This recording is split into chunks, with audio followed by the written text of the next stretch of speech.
then risk tolerance is low. It just makes sense. So hopefully we'll continue in that direction, even with this technology advancing as rapidly as it is.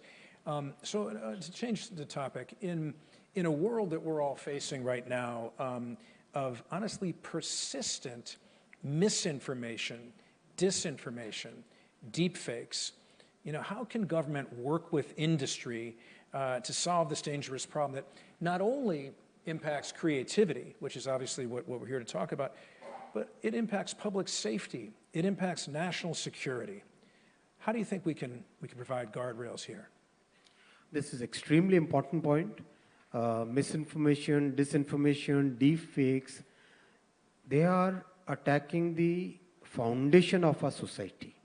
Foundation of our society is the trust between institutions. The trust between the institutions which society has created over centuries. These are the trusts, these are the institutions of family, institutions of different social identities, institutions of governance. These are the institutions which hold the society together. And the rapid spread of deepfakes, misinformation, disinformation is basically striking at the root of these institutions, the root of trust between these institutions. And I think the social media platforms, the AI models, the creators, all of us will have to take the responsibility for making sure that the new technology is strengthening the trust rather than belittling it, rather than reducing it, rather than creating that breakup between different institutions without creating the alternative. And there again, there will have to be a technical and legal solution which has to be there. I have interacted with the ministers from more than 20 countries on this, and including some of the most liberal countries. And practically every one of them believes that time has come when the society has to look at it with a fresh, in a totally new way. The construct of freedom of speech has to be with responsibility on the person who's speaking. So of the many people impacted by that, you mentioned the institution of family. And I wanted to raise a subpoint, an important one, which is children.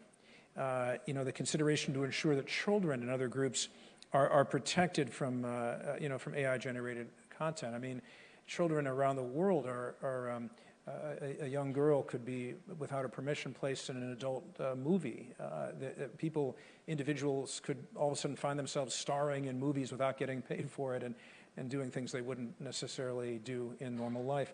But about children, how do we protect kids and families? What do you think? This should be non-negotiable for the entire country.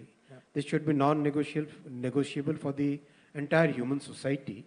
And we believe that this will require very strict legal as well as technical measures.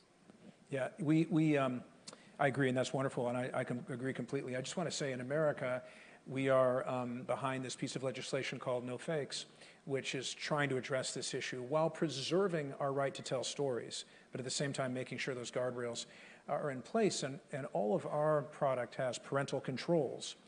Our product, the stuff made by our 7 studios, are curated content. You can't upload a new Netflix show on your own. It's Netflix that does it, and they're curated, and they're rated. And so what we do in America is we make sure that people understand what they're going to be seeing. Our movie rating system in the United States has R and PG and G, and it's been around for 62 years because parents, 92% of the parents trust that we're going to at least tell them what their kid might see if they go to this theater. So they're not completely surprised by it. And so the point I wanted to make is simply, there's a big difference between user-generated content, something that's uploaded and unregulated and uncontrolled, and curated content where we've already put a tremendous amount of thought into what's being seen. And I think that distinction needs to be remembered, certainly in our opinion. A quick point here. When you mention the OTT world, my request is, in the digital world, there are no physical boundaries. In that scenario, it's very easy for the OTT platforms to kind of forget the cultural context. Cultural context is very important. What is normal in one society may not be normal in another society. Absolutely. And that's where I think global platforms like yours, like Netflix, must make sure that the cultural context of the countries in which they are operating is fully, I mean, they should be aware of that cultural context, should modulate according to that cultural context, and work by the constitution and the legal framework of that country rather than the framework of the parent country. I think the reason that the creator of our ratings system, Jack Valenti, 65 years ago, only made it for the United States is it's hard enough in America to find consistent understanding. All of our states have different views as well. But I hear you loud and clear, and obviously our studios, the international market is the heart and soul of our business in many ways. And I think all of us are trying as hard as we can to be sensitive to those issues. But thank you for raising it. You know, it was presented before, and you saw in the little film that came on before we started speaking, that at Waves last year when we saw each other, I talked about the 16.7 billion gross output supported by 2.6 million jobs here in India across, you know, only last year alone. The 7% growth seems to still be in place. It could be 20 billion in a few years with another 300,000 or 400,000 jobs added. So how does AI adoption here in India, which is quite high, how does that help grow the industry and keep the momentum going? The talent pipeline which is getting created because of the AI adoption, because of the training programs, because of the skilling and upskilling programs, that is definitely going to create more opportunities for the global media industry to come and create in India.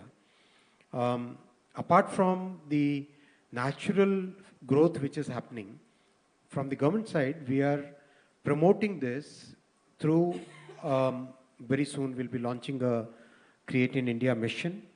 Like the semiconductor mission, that Create in India mission will also be very industry oriented, very employment oriented, very future oriented mission, which will basically look at, one, strengthening what we already have, two, making sure that we become the most preferred platform for the world for creating, three, we create that future ready talent pipeline which keeps that growth that we need to have for the next 25 years. Yeah, I appreciate that response. That's exactly right. So as you move through this summit or on the other side, how do you see India's AI leadership intersecting with the creative economy going forward? You know, what role does the government policy play in ensuring that this growth remains sustainable and with support for copyright? What are the next steps coming out of this, do you think? So it's, in a sense, growing in parallel, simultaneously, and more as a complementary way of growth, where the technology piece and the creative piece are growing together in harmony, in synergy, because today's creative world needs technology, it uses technology, and technology has multiple applications where creators' economy is one of them. So we are, in a sense, there are so many companies here represented who are working both for the industrial world as well as for the creative world. So that's like pretty common in our country, where the same company would be working on the one hand for running an organization sitting here in India for the world, and on the other hand, having that entire creative pipeline and creative talent coming for processing all the work which is there in the creative economy. Yeah. I get it. I know we're running out of time, and just one thing to say before we wrap up. You know, I think about the history of the American entertainment industry, which you know, the MPA is already 103 years old. Our industry is about 115. Bollywood, similarly. People talk about fearing change and fearing the future. And I would like to contest that, because in our industry in America, people were worried when movies started talking. It was going to be the end of the movies. That was it. And then when they started talking, all of a sudden they jumped into color. That was it. Only a couple companies can make color. No way. The industry's over. It's dead. Years later, the VHS is introduced. Industry's over. People are going to watch it at their house. That's done. Oh, no. Now the CDs and DVDs get introduced with perfect digital quality, even more so. It's over. No one's going to ever do it again. And all of a sudden, the internet comes. Now it's really over. There's no possible way with the internet that we're going to want to enjoy entertainment the way we always have. But you know, Mr. Minister, what's happened at every single step is we've gotten stronger. We've gotten better. We've used the technology to improve what we do. We've taken advantage of this. We've embraced it. Technology makes us stronger. And I have no doubt that with the right controls in place and the right regards for safety and copyright and other things that protect the core of our industry, we're just beginning the golden age of entertainment. We really are. If we do it right, this could be extraordinarily important. So, Mr. Minister, I just wanted to thank you for your insights and give you a chance to wrap up. It's clear that India has a unique opportunity to lead, not just in building AI technologies, but in shaping how AI is applied going forward, and especially with the creative industries that reflect our culture, our values, and our humanity. And so we look forward to working with you and to the Indian government to ensure that as AI evolves, creativity, trust, and opportunity grow alongside of it.